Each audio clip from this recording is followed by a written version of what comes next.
একদমই দেখো, যখন এই ধুন্ধুমার পরিস্থিতি তার কিছুক্ষণের মধ্যে তুমি দেখতে পেলে যে গাইঘাটার বিধায়ক সুব্রত ঠাকুরের নেতৃত্বে বিজেপি বিধায়করা তারা কিন্তু হাতে প্ল্যাকার্ড নিয়ে ঠিক বিধানসভা গেটের বাইরে এখানে দাঁড়িয়ে বিক্ষোভ দেখাতে থাকেন।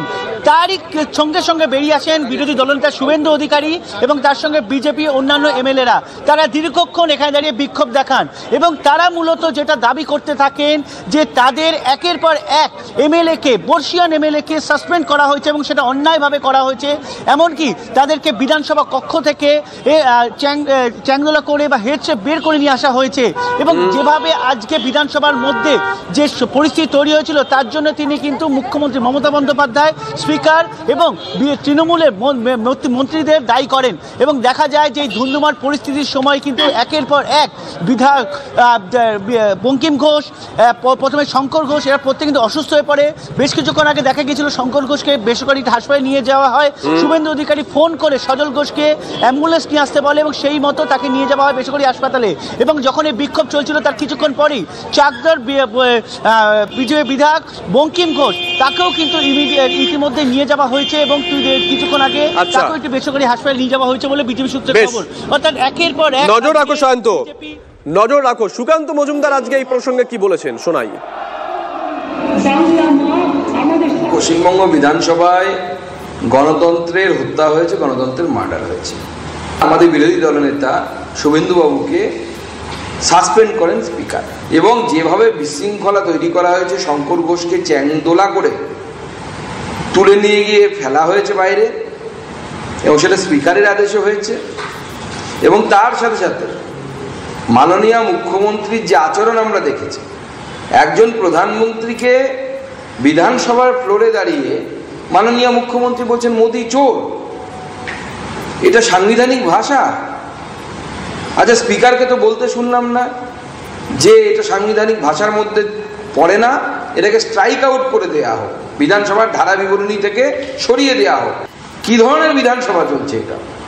আর গোটাটাকে কি ক্লাব ঘর বানিয়ে ছাড়বেন নাকি? পশ্চিমবঙ্গ বিধানসভাকে যদি আপনি ভাবেন যে আমি ক্লাব ঘর বানিয়ে ছাড়বো, তাহলে বাঙালির এর থেকে বড় দুর্দিন আর কিছু হতে পারে না। বিধানসভার বিশেষ অধিবেশনে বেনজির ঘটনা। শঙ্কর ঘোষ, অগ্নিমিত্রা পাল, অশোক দিন্দা, মিহির গোস্বামী ও বঙ্কিম ঘোষ 2 ঘন্টার অধিবেশনে বিধানসভা থেকে 5 জন বিজেপি বিধায়ককে সাসপেন্ড করা হয়। প্রথমেই সাসপেন্ড করা হয় আজকে শঙ্কর ঘোষকে 1:50 নাগাদ। শঙ্কর ঘোষকে যখন বাইরে বের করা হচ্ছে সেই ছবি আপনাদেরকে আমরা দেখাচ্ছি। শুভেন্দু অধিকারী এক চ্যানেলে পোস্ট করেছেন, পাশাপাশি অসুস্থ হয়ে পড়েছিলেন তিনি। তারপরে সজল ঘোষ সেখানে অ্যাম্বুলেন্স নিয়ে যান। এই মুহূর্তে হাসপাতালে রয়েছেন শঙ্কর ঘোষ। কেমন আছেন? সৌরভ দত্ত আমাদের সঙ্গে রয়েছেন। সৌরভ,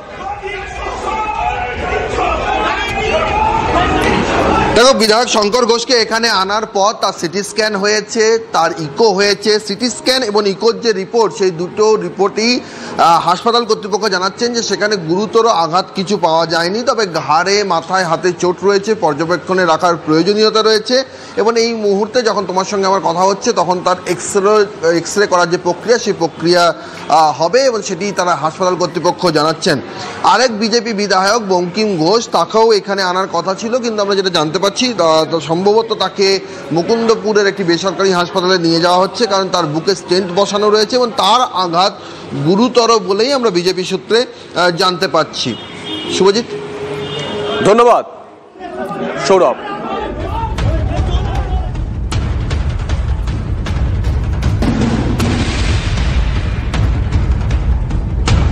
সজল ঘোষ আজকে অ্যাম্বুলেন্স নিয়ে পৌঁছে গেছিলেন বিধানসভায়। তিনি বলেছেন শুভেন্দু অধিকারীর নির্দেশেই তিনি অ্যাম্বুলেন্স নিয়ে এসেছেন।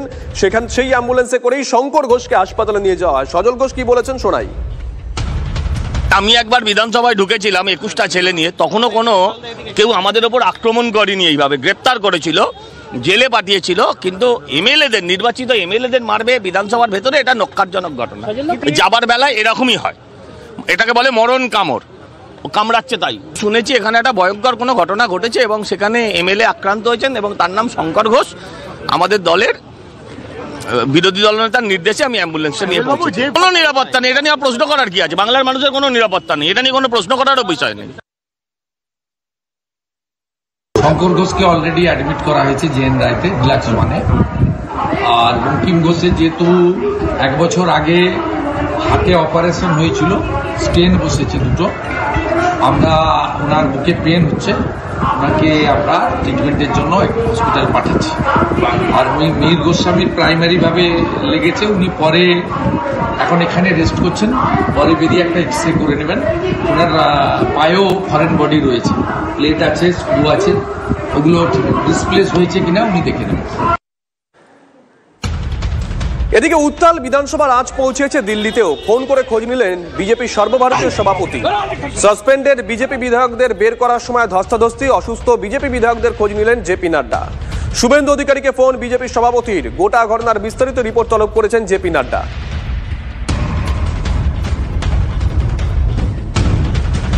উত্তাল বিধানসভার আজ পৌঁছে গেছে দিল্লিতেও। ফোন করে খোঁজ নিয়েছেন বিজেপির সর্বভারতীয় সভাপতি জেপি নাড্ডা। সাসপেন্ডেড বিজেপি বিধায়কদের বের করার সময় ধস্তাধস্তি, অসুস্থ বিজেপি বিধায়করা কেমন আছেন সেটাই খোঁজ নিয়েছেন জেপি নাড্ডা। শুভেন্দু অধিকারীকে ফোন করেন বিজেপির সভাপতি। প্রদীপ্ত কান্তি ঘোষ আমাদের সঙ্গে রয়েছেন, আমাদের সহকর্মী টেলিফোনে। প্রদীপ্ত, মানে এই ঘটনা এটা একটা অন্য দিকে গড়ালো মনে হচ্ছে। একেবারেই তাই, তার কারণ এটা সর্বভারতীয় স্তরে বিজেপি সম্ভবত ইস্যু করতে চলেছেন বলেই এখনো পর্যন্ত ইঙ্গিত পাওয়া যাচ্ছে। এবং সেই কারণেই ঘটনা ঘটার কিছুক্ষণের মধ্যেই, তখনও কিন্তু বিধানসভার অধিবেশন চলছে, তারই মধ্যে বিরোধী দলনেতা শুভেন্দু অধিকারীকে ফোন করেন বিজেপির সর্বভারতীয় সভাপতি জেপি নাড্ডা এবং ঘটনার বিস্তারিত বিষয় তিনি জানতে চান। কিভাবে ঘটনা ঘটে, কি কি হয়, এমনকি শুধু ঘটনা শোনা নয় শুভেন্দু বাবুর কাছ থেকে, তিনি কিন্তু ঘটনার পর যেভাবে চ্যাংদোলা করে বিজেপির বিধায়কদেরকে বের করা হয়, টানতে টানতে বের করা হয়, সমস্ত ভিডিও ছবি সবটাই কিন্তু জেপি নাড্ডা নিজে শুভেন্দু অধিকারীর কাছ থেকে তারা চেয়ে নিয়েছেন। এবং সেই সময় শুভেন্দু বাবুকে তিনি বলেন যে এই রাজ্যে গণতন্ত্র কিভাবে লুণ্ঠিত হচ্ছে, যে অভিযোগ তারা বারংবার করতেন সেটা কিন্তু আজ প্রমাণিত হয়েছে। এবং রাজ্যের বিধায়কদের বিধানসভার অধিবেশনের মধ্যে যেভাবে বের করা হয়েছে, এর নজির ভারতবর্ষে সেই অর্থে খুব বেশি নেই। ফলে সেই গোটা বিষয়টা নিয়ে এই রাজ্যের গণতন্ত্র যে লুণ্ঠিত হচ্ছে সেই বিষয়টা তারা সর্বভারতীয় স্তরে তুলে নিয়ে যাবে বলেই মনে করছেন রাজনৈতিক মহলের পর্যবেক্ষকরা। এবং জেপি নাড্ডার সঙ্গে দীর্ঘ সময় শুভেন্দু অধিকারীর কথাবার্তা হয় এবং পরবর্তীতে কি কি কর্মসূচি নেওয়া হবে সেই বিষয়েও কথা হয়েছে। তবে এখনো পর্যন্ত সেই বিষয় নিয়ে শুভেন্দু অধিকারী বা জেপি নাড্ডা স্পষ্ট করে কিছু জানান। ধন্যবাদ। উনি খোঁজ নিলেন কারণ উনি খুব উদ্বিগ্ন। মিডিয়াতে এবং সোশ্যাল মিডিয়াতে তিনি একাধিক বিধায়ককে হসপিটালে যাওয়ার দেখেছেন, তিনি খুবই উদ্বিগ্ন। তিনি শঙ্কর ঘোষ, বঙ্কিম ঘোষ, মিহির গোস্বামী ও যারা সাসপেন্ড হয়েছেন অন্যরা, অশোকদিন দা, অগ্নিমিত্রা পাল সহ প্রত্যেকের খোঁজ নিলেন এবং তিনি বললেন বিষয়গুলো সব দেখে নিতে এবং পরে রিপোর্ট। আমি প্রাথমিকভাবে হাউসের বাইরের যে ভিডিওগুলো আছে সবগুলো ওনাকে পাঠিয়েছি এবং ইনিশিয়াল রিপোর্ট করেছি। বিধানসভার বিশেষ অধিবেশনের শেষ দিনে শাসক বিরোধী বেনজির সংঘাত। ভিন রাজ্যে বাঙালিদের হেনস্থার অভিযোগে বিজেপিকে তীব্র আক্রমণ মুখ্যমন্ত্রী। বিজেপিকে ফের বাংলা বিরোধী বলে চড়া সুরে আক্রমণ। 1 2 3 4 বিজেপি সবচেয়ে বড় চোর, আজকে চোরদের সর্দার। 1 2 3 4 আগামী দিন হবে গোল, গোল খাবে গোল, মানুষের গোল। একজনও জিততে পারবে না বাংলাকে অপমান করে, বাংলাকে অসম্মান করে, বাংলা ভাষাকে অপমান করে, বাংলাকে অত্যাচার করে। একদিনও মনে রাখবে কোন মানুষ আগামী দিন আপনাদের ভোট দেবে না। একই জিনিস আমি পার্লামেন্টে দেখেছি, আমাদের এমএলএদের, এমপিদের গায়ে হাত তোলা হয়েছে, সিআইএসএফ ঢোকানো হয়েছে, বিএসএফ ঢোকানো হয়েছে, আমাদের লোকেদের মারা হয়েছে। আমরা সেটা করব না, তার কারণ এই বাংলা নবজাগরণের বাংলা।